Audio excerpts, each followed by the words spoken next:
Hello guys, good morning. Welcome to my channel. Magluluto tayo ngayon ng lauoy ulit guys, part 3. Ito na yung part 3 ng lauoy ko, ibang sahog.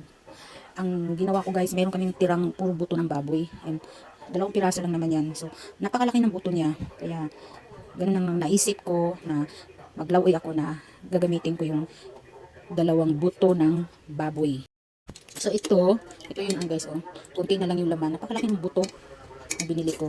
Tapos, yan na yung pinakasabaw ang gagamitin ko. So, napalambot ko na siya. Malambot na yung, yung baboy. So, itong sabaw, ito yung gagamitin kong sabaw sa lauoy. Naghanda na ako ng kamatis, sibuyas, luya, at ito yung bago leaf. Ito ulit yung isasahog natin. Pero may ibang dahon pang ilalagay. Iba naman, alugbati. So, nalinis na yan. At yung isasahog natin, halo na natin yung fish na hinimay-himay, guys. Ito ihahalo natin. Isama natin yan kasi isa kalahating isda. Sayang naman. So, let's start. So, ilagay na natin yung sibuyas, kamatis, at luya. Isama na. Pakuluin natin. Yan. So, ulam na yan namin ngayong tanghali hanggang gabi, guys. Ito. Ayan, kumulo na. Ilagay natin yung isda guys para maglasa na isda. Pritong isda ni guys. Maglasa yung sabaw.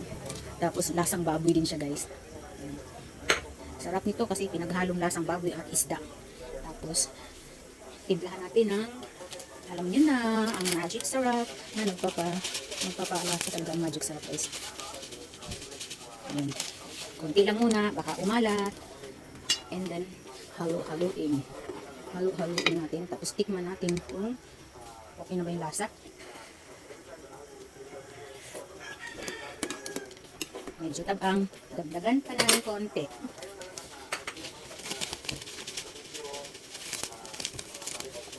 Meron na naman siyang sinasabi. Now guys, kumulo na.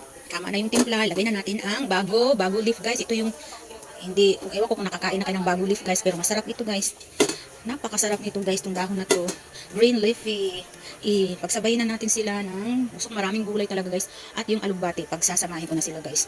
Kasi, para hindi na magtagal pa sa rep. Anyway, kahapon ko to binili, itong gulay na to. Ayan, so, pakuluin na natin. Andiyan na yung yung mga sahog natin guys. Kita niyo yung isda. Sus, ang sarap guys, grabe. Napakasarap naman ito. Pakuluan lang natin guys para maluto yung dahon. So meron na kaming lauoy na may halong baboy. Buto-buto ng baboy. Yun ang buto ng baboy. At yung isda, pinaghalo namin kasi sayang guys eh. Ayan. Ayan, naisip lang namin yan. Pwede namin gawing lauoy yung baboy, yung buto-buto ng baboy. Okay, tapos na guys. Thank you for watching. God bless.